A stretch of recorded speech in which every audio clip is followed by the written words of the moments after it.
नमस्कार दोस्तों, आप सबके सामने एक बहुत ही प्यारा चुटकुला गीत लेके आए हैं। खेत में देखिए बैठ के गा रहे हैं, तो देखिए वीडियो को लाइक करिएगा जरूर, वीडियो को फुल सुनिएगा। कैसा लगता है कमेंट में जरूर बताइएगा। देखिए हम लोग अपने घर से थोड़ी दूर पे आए हैं और ये देखिए यहाँ घर है एक लोग खेत में, वहीं पर हम लोग आके पिछवाड़े उनके बैठ के तब गाना गा रहे हैं। सपोर्ट करिएगा। तो चलिए सुनाते हैं, चुटकुला नाच गीत है। सुंदर नारी गगरिया भरब कैसे, सुंदर नारी गगरिया भरब कैसे, सुंदर नारी गगरिया भरब कैसे।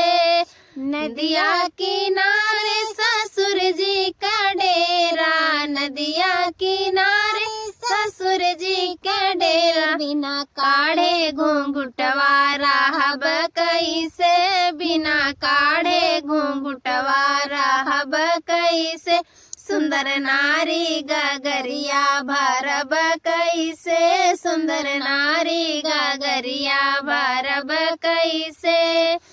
नदिया किनारे जेठ जी का डेरा, नदिया किनारे जेठ जी का डेरा, बिना काढ़े घूंघटवा रहब कैसे, बिना काढ़े घूंघटवा रहब कैसे।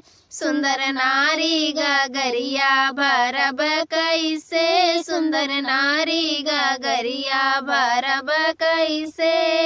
नदिया किनारे देवर जी का डेरा, नदिया किनारे देवर जी का डेरा, बिना मारे मुसुकिया रहब कैसे, बिना मारे मुसुकिया रहब कैसे।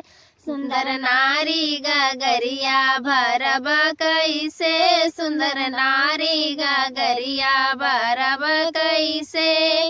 नदिया किनारे बालम जी का डेरा, नदिया किनारे बालम जी का डेरा, बिना मारे नजरिया रहब कैसे, बिना मारे नजरिया रहब कैसे।